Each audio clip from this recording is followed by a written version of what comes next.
So, what are the top 5 things that cause an eating disorder? Hello, everybody. My name is Luke McLeod.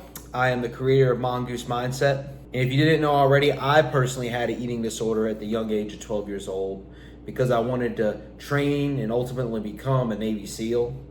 But that didn't transpire because I later figured out that's not what I wanted to do later in life. But I went down the wrong road of not knowing what to do training and diet wise, and nearly almost killed myself. Like, not with a gun or hanging myself, just like, from malnutrition and shit. I came out of that, went back to high school and got into sports, got into weightlifting. I've been weightlifting ever since then, strength training and bodybuilding. I moved out to Louisville, Kentucky to train and ultimately become a professional wrestler. I did that. And then I realized that wasn't something I wanted to continue to do for the rest of my life. And I moved back to Virginia, was living with my parents, had a job, which wasn't a good paying job or a good career at all. It was just kind of like a filler job for the moment. And now I'm out here at New River Community College in Southwest Virginia doing an instrumentation and automation program so I can at least have something to do after I get out of that. And I'm still currently in the summer sessions right now.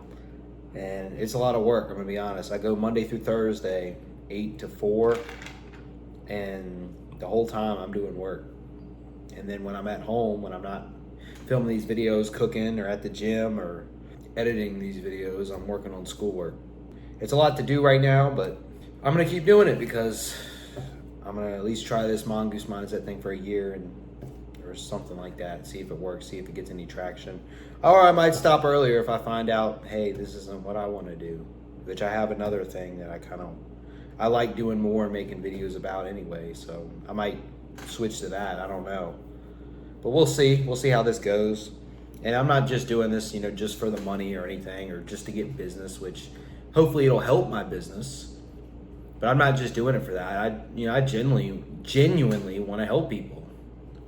Whether you think you need the help or not, you probably do.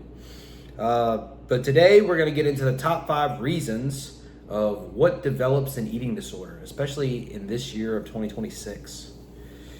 Because I had my eating disorder when I was 12 years old, so that would be back in 2015, 2016. Yeah, it was about 10 years ago. But yeah, so we're going to get right into it. So number 5 is your genetics. And a lot of people would think, oh, genetics, you're predetermined through that to, get whatever disease or whatever.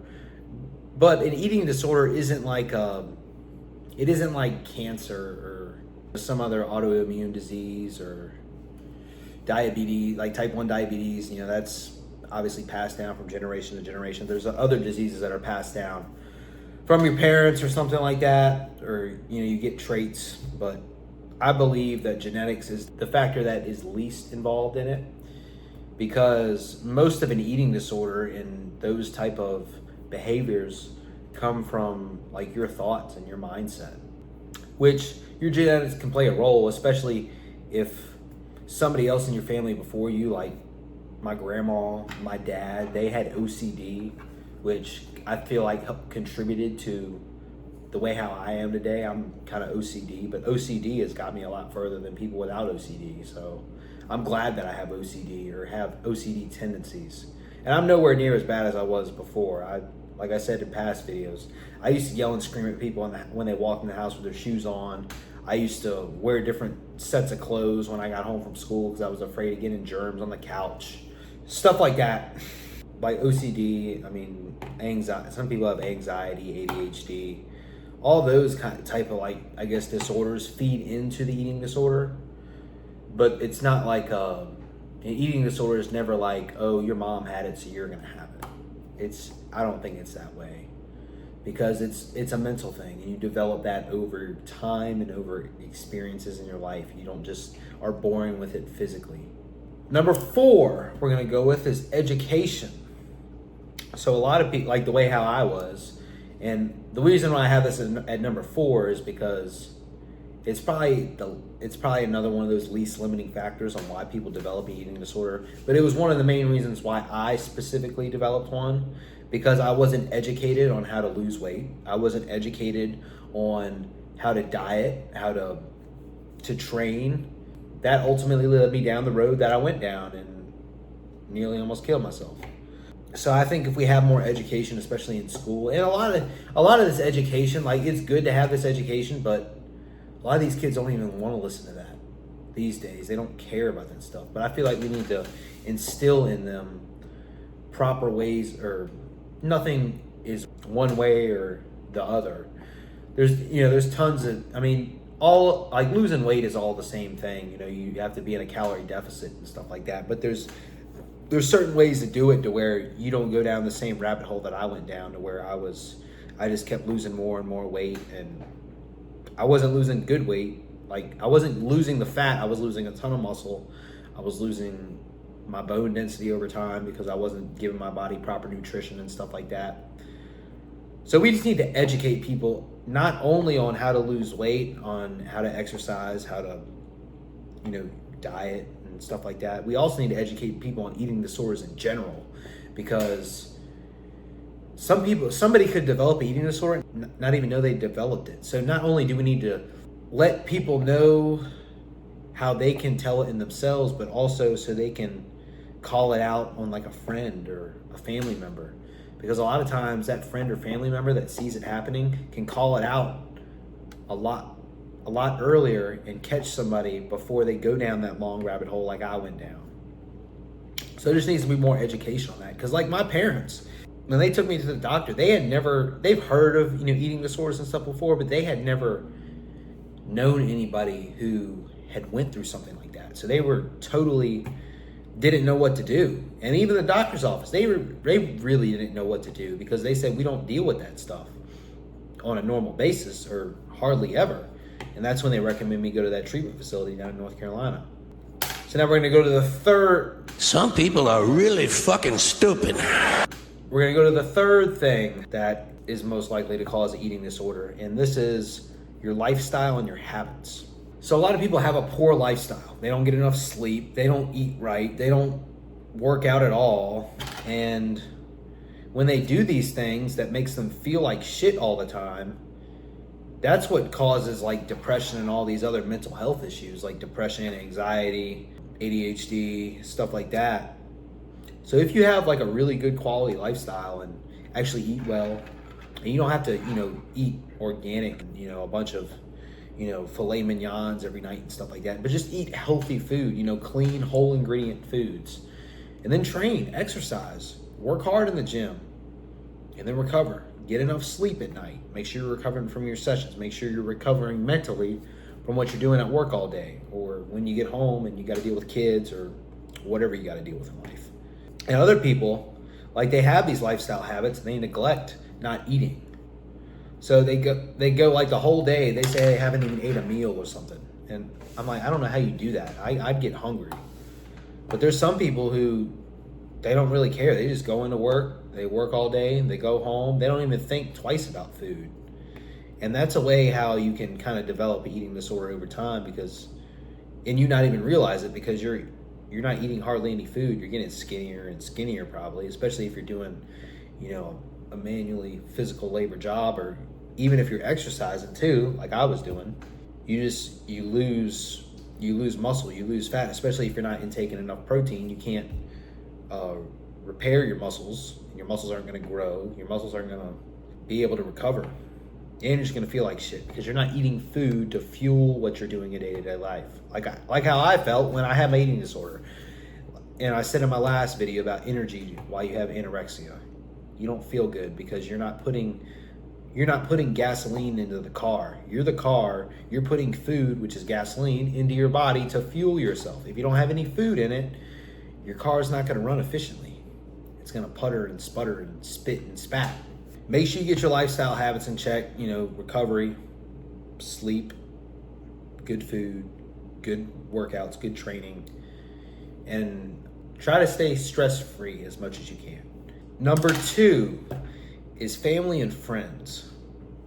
So this can either go two ways. Either you have family and friends that are really, really bad. Like, they don't give a shit about you.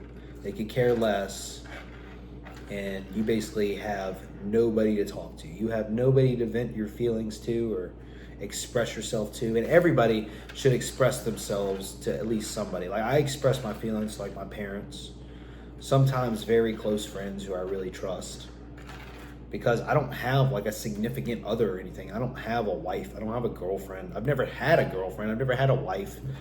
So it's you got to express that to people who care about you.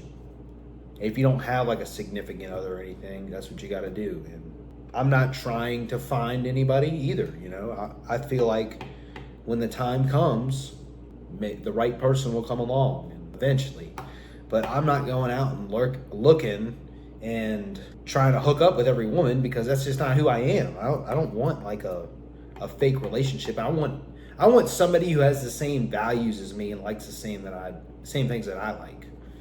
And that's going to be hard to find, I'm going to be honest, because there are not a lot of people in this world, just people in general, who have the same ambition, the same drive, the same hobbies that I have. And I'm not saying I have to have exactly the same thing, exactly the same hobbies as another woman in life, because that's probably never going to be the case, but very similar, you know, so I don't get into arguments.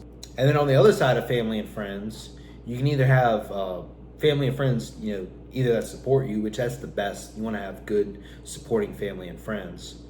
And then people who don't support you and are just bad influences. You know, you might live in a family that goes out to eat like 4 times a week, that is fat. And I'm just throwing the word fat out there because a lot of people in this world are fat. It's not bad to say that, because they are. And if you don't want to be fat, then change. You know, diet, exercise. Yes, it's hard, but everybody who's gotten to some point where they got some weight off like that, they had to do that. So just do the work, man. I mean, there's tons of videos, educational content out there. There's tons of motivational content out there. Like this channel, I'm trying to motivate you. I'm trying to, you know, share my story. So hopefully you can implement some same habits that I've done over the years and have implemented myself to ultimately become a better person, physically and mentally. Because I'm really fucked up mentally. Even now, when I don't have an eating disorder. So just have good family and friends, and because your family and friends, the people who you are around, will determine how you are. The people who you're around your whole life will determine who you are. If you're around bad people, you'll probably become a bad person. If you're around good people, you'll probably be a better person. That's not always the case. You know, there's tons of different stories and cases out there, but that's just a general guideline to follow. And then the last thing, the number one reason why most people develop an eating disorder, like environmental factor wise and any factor wise, is social media / TV. What you consume on social media, and if you think about it, a lot of people consume more social media content and watch more YouTube, TikTok, Instagram, whatever, the news, more than they actually talk to their significant other probably. So you're hearing stuff from sources that aren't from like your family or anything. Social media is good, but it's also bad. It's good because you're able to put yourself out there in the world. I'm able to share this story through YouTube, Facebook, Instagram, TikTok, whatever platform this goes on. You know, you get to share that to the world. You get to share your experiences and hopefully help somebody else but behind the camera on the other side. But it's also negative because you see, especially like me, like when I look on like Instagram, that's why I don't really go on Instagram much anymore besides to post my content. You see like the 1%, the people who have the best genetics, because that's the only thing that moves in the algorithm. The people like me or other people like my same, I guess, comparison wise, like physique and genetics wise, they don't get pushed in the algorithm because people don't like their physique. And honestly, I don't care if you don't like my physique. If you do like my physique, I feel like my physique is good. I've came a long way, especially since the eating disorder and everything, and I've grown a lot. So I know I'm definitely not where I want to be in life, but hey, that's you can only do what you can do. You work hard every day, and hopefully you'll yield the results later on. But also like in TV, like TV is just so negative, and I don't even watch TV anymore. I don't watch the news because I just don't want to hear that negative information. And it's just another thing. Most people sit down and watch the news for an hour. Like my dad, he's bad on that. He'll sit down and watch the news and keep it on the same thing the whole time, and it's just replaying what they played the hour before. I'm like, dude, you watched that already 3 times. Why are you watching it again? Then he'll turn on Fox News and listen to that, which is just the same thing, just more of the global stuff, like talked about in longer periods. But yes, social media is good, but it's also bad because there's so many, especially, obviously women are more prone to getting eating disorders than men are. It's just kind of common, just the way how society is and everything. Like women want to look pretty, they don't want to be fat, they don't want to be ugly. Which, not saying any woman is ugly. There's different people, see different things in people, so nobody's just ugly. They could be beautiful to somebody else. But also, it's been more and more predominant now in the later years that younger men are developing these eating disorders or body dysmorphia issues because of how social media displays fitness and just the perfect life that's unrealistic for most guys or even girls. So I would take this video and just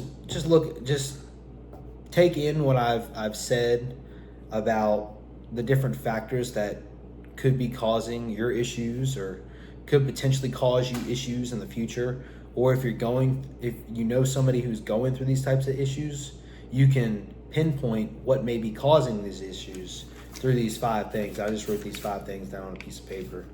This is really a really crappy production of a script, but I don't have a lot of time at school to write down a full script, and I don't even want to talk through a script because that's just not authentic. So, I'll edit and cut out the portions that are long and drag on, but I won't read off a script. But I hope you enjoyed this video, and if you need help with like developing your mindset, or if you're struggling with eating related issues, if you're struggling with an eating disorder, or know somebody who is, that think that talking to me could help them because I've been through the same situation that they are going through, or you might be going through, man, reach out to me. Email me at mongoosemindset01@gmail.com, or contact me through any of the forms in the link tree below in the description, because like I said in the beginning of this video, I just want to help people. I don't even have any clients yet. I've been doing this for, it's not been years, but this thing has been live since March 23rd, so it's been over 2 months now. I'd like to just, I may get 1 or 2, 3, and just see if I like it and want to continue with it. With that, act now, evolve forever, and have a good day. Bye.